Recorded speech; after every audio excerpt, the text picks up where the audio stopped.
everyone. Welcome to the show. If you're watching, wherever you are, thanks. You keep watching, I'll keep making them. So, we're going to talk about something very near and dear to my heart, Star Wars, and we're going to talk about the latest trailer for the Rise of Skywalker. To be honest, not really excited still after seeing this one, which is sad. You should be excited to see a Star Wars trailer as a Star Wars fan, especially after 10 years with Marvel. We're all looking for that next fix, and I think that fix is Star Wars because, I don't know, there's not a lot on the horizon really.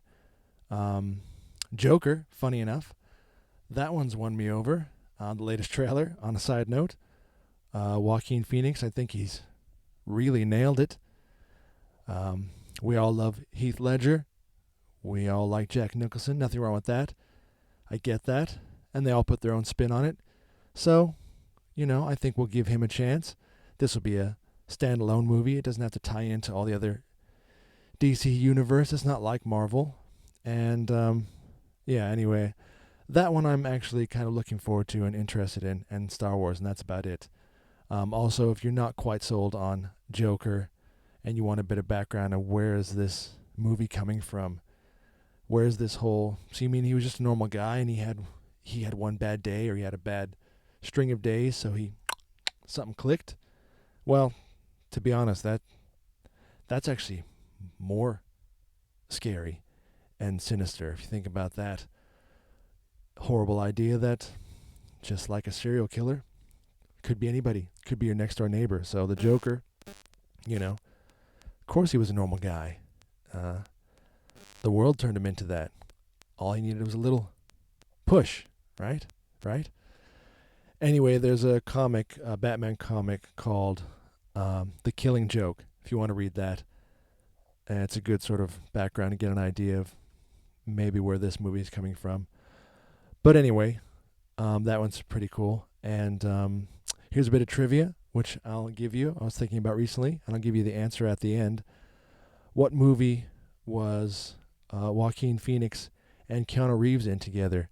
Keanu Reeves obviously had a huge history with his brother River Phoenix, and when he died, it devastated him quite a bit.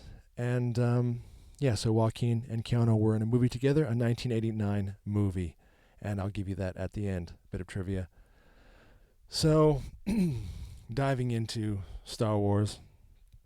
So the trailer starts off like an I'm sorry or a plea to bring all the fans back, because it starts out with a bunch of little vignettes, clips from the original Star Wars trilogy. And yeah, look, that works a bit, because when you throw those out there, everyone pulls at their heartstrings, You're seeing the original cast, you're seeing Star Wars and Empire Strikes Back, Han and Leia and Luke. The famous scene from Empire Strikes Back. I love you, I know, and Han is pulled away to be frozen in carbonite. These are iconic moments. Of course we're going to sit there and go, ooh, but it just seems like a cheap grab, and I don't want us all to buy into it. Damn it, you know what I'm saying? But anyway, it starts off with that, so it's like, please come back, we're sorry, we're going to fix it.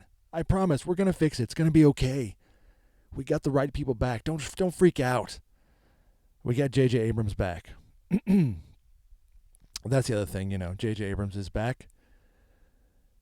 And I didn't mind The Force Awakens. It was a fanboy movie. Ticked all the boxes, didn't break a lot of new ground, introduced new characters for their new fan base, that's fine. Had a little bit of nostalgia with Harrison Ford and Carrie Fisher. And The Last Jedi, obviously. We all know that polarized the fans, split right down the middle. Rian Johnson went rogue for real, went rogue. He went way off the farm. But J.J. Abrams is back to do a bit of a retcon. That's what everyone's saying. A bit of a, course correct back into the Star Wars universe Um, but in any case, the trailer had some new scenes after the nostalgic vignettes at the start. And we see Rey and Poe and Finn walking on some planet, like they're on an adventure, they're on some journey. That's great. Chewbacca's there. Thank God they haven't killed Chewie. Knock on wood. You know, they just like killing him off, but Chewie's still around.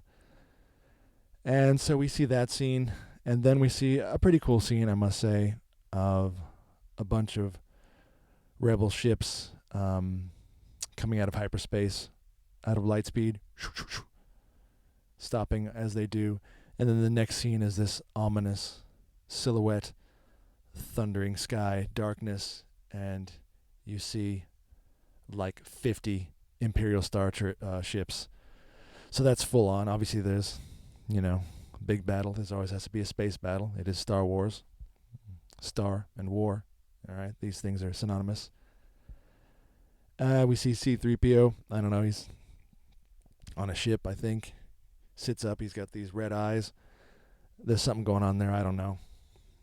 And you hear Luke's voice, Mark Hamill in his new grumbly voice, which is pretty cool, saying, 1,000 generations live in you now, and that it's your journey. And then the voice ends with, obviously, Palpatine's voice, Emperor Palpatine. And it's saying, your journey is nearing its end. So, all those rumors are obviously true, that Emperor Palpatine is going to be part of it. And then you hear Darth Vader breathing. You hear the breathing apparatus. And then the scene where everyone's jaw drops. Or they're just like, what just happened? It shows, first it shows Rey and Kylo having a lightsaber duel on what looks like a fallen gun turret or a piece of the Death Star. It's fallen down to a planet into the ocean. And look, you need that too, an awesome lightsaber battle scene. But then there's a close-up of what is obviously Rey, but she's turned to the dark side because she's got that dark side look. And there's a certain look to a Sith. She's got the Sith hood and a new lightsaber. And this lightsaber's got a bit of a twist. It's a switchblade lightsaber. So there's two swords, and it goes, and then it turns into what looks like the Darth Maul double lightsaber, except this one has switchblade action. Very impractical, not really logical. I don't know how that's helpful in any way. But anyway, I'm sure it looks cool. The Darth Maul one looked pretty cool. It let him fight two Jedis at one time. But in any case, what does all this mean? What's it all hinting at? Well, there's so many stories and so many plots, so many things they could have done. And I'm still not sure what they're doing at this point.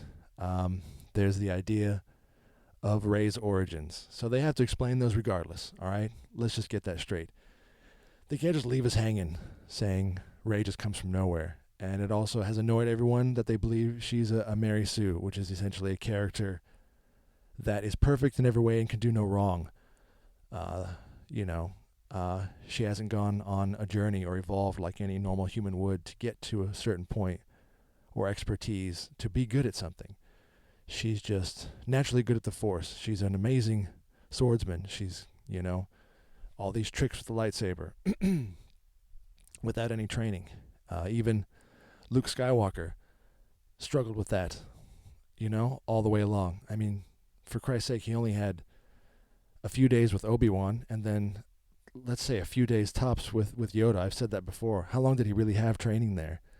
So he just gets these little tidbits here and there, and the rest he had to fill in the holes himself. So he even wasn't at the top of his game as much of his natural abilities as a Skywalker, that the Force was naturally strong with him. He didn't really refine his abilities too much, but even he had more training than Rey, which Rey had about none, about an hour, 2 hours tops, even with Luke saying, I'll give you a couple lessons and then you're out. So in any case, yeah, that bugs people. So they're going to have to explain that. How is she so good at this without the knowledge and training? So part of that is she might be a clone. That's the popular one. And that this shot at the end, that's either her having turned to the dark side or maybe it's her clone. And you're like, cloning, what? What's all that? Well, it's not that far-fetched. Okay, the Clone Wars, Lucas likes clones. All right? So that's something that's not actually far-fetched, that maybe she's a clone. And the Palpatine part, maybe it fits with that. That this was his plan all along. That she's actually a clone. She's actually a plant. If you're into Battlestar Galactica, so they had Cylons, which they looked humanoid, but they were actually machines. But some of them would infiltrate into the ships, into the human world, as like secret agents. They didn't know that they were Cylons. And the point is at some point, a switch is flipped, and they know who they are, and then they complete their mission, whatever it is, to do something horrible or to kill someone. So if it's something like that she's a plant and doesn't know it, and she's just doing what she does, and then at some point she's just going to turn bad. Look, that's one theory, she's a clone that Palpatine cooked up. And you're like, well, where does she come from? Well, there's the obvious Luke's hand. So if you haven't seen Empire Strikes Back, I can't help you. You're decades too late. But at the end of Empire, Darth Vader cuts off Luke's hand, and there's that possibility that she could have been cloned from his hand. His DNA is out there. How did he get it? I don't know. Someone was cleaning up. I mean, it's Cloud City. There's a lot going on there. It's a factory. It's a lot of people. There's got to be a cleaner. I'm sure the guy came through, on his sci-fi Walkman, doing his thing, sweeping it up. Oh, a hand. This could be worth something on the black market. I'll take this. Stuffs it in his bag. I don't know. Sells it on Space, eBay. Palpatine picks it up for a deal. I don't know. Point is, his hand was out there. It's his DNA. So there's that possibility. When you throw that out there in the sci-fi world, anything's possible. So it's possible that she was cloned from Luke, and maybe she's good, maybe she's bad. There's also the possibility that she's related to Kylo Ren, in that she's Han Solo and Carrie Fisher's child, or somehow lineage from them. I don't know. Who knows how they'll spin it. And if she is related to Kylo, it's a good thing they didn't have a kissing scene like Luke and Leia, so they can avoid that whole awkwardness and incest shenanigans. Anyway, point is, there's a lot of ways they can go, and all of them seem like a last-ditch effort. I'm sorry. However they spin it, however they say what her origins are, or that it's Emperor Palpatine's plan all along. Maybe he made her in a petri dish, and she's elements of all the best Sith warriors and the best Jedis, and she was created specifically to do that. Or maybe she's part of a clone army, another clone army. Maybe there's lots of Reys going around. In any case, I still don't feel like they had a cohesive story from the start. I still feel like they sat together and said, how can we fix this? I'm sorry. How can we fix Rian Johnson's madness from The Last Jedi? And J.J. Abrams mentioned that, they didn't go that far off course, that there wasn't a lot for him to fix. I think that's BS. I believe he had a direction, and Rian Johnson didn't follow it. And now they're trying to bring it back into line. So, in any case, I still feel like they should just have thought more about the story arc, like Marvel. Look, they've made billions, and I don't mind having been a contributor to that because everything paid off. Everything tied together. They thought about it. They made a plan. And 10 years of movies, they made a plan. This is only 3 movies in Star Wars, and all they had to do was sit down and just make a plan. Think about it. Because as much as they want a new fan base, this movie is not a Rogue One. It's not a Solo. And I didn't mind those. Because you can go a bit sideways with those because they don't really technically follow the Skywalker story. But if you're going to follow this story and say this is the end of all of these, the prequels and the originals, then you can't just throw it at one director and throw it at another and say, go nuts, do what you want. Someone has to be in charge of that and think about where it's all headed. And I just don't think they've done that. I think it's a lot of last-minute planning and last-minute story ideas. So, in any case, we'll all go see it because it's the last chance for them to somehow bring this all to an end.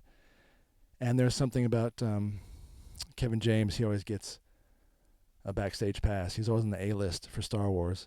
But he mentioned something about the final scene will blow your mind. Now, I don't know what that's all about.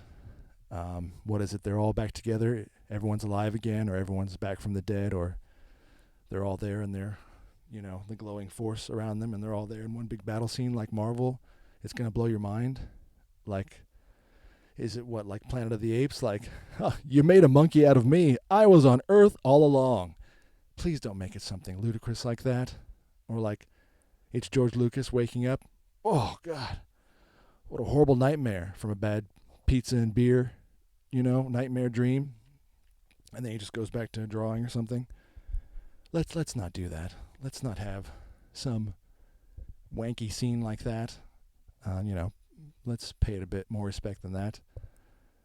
Because I'm not really sold on all these characters. I'm not sold on them like I am the original characters. I'm just not. BB-8, yeah, he's fun. Poe, sure.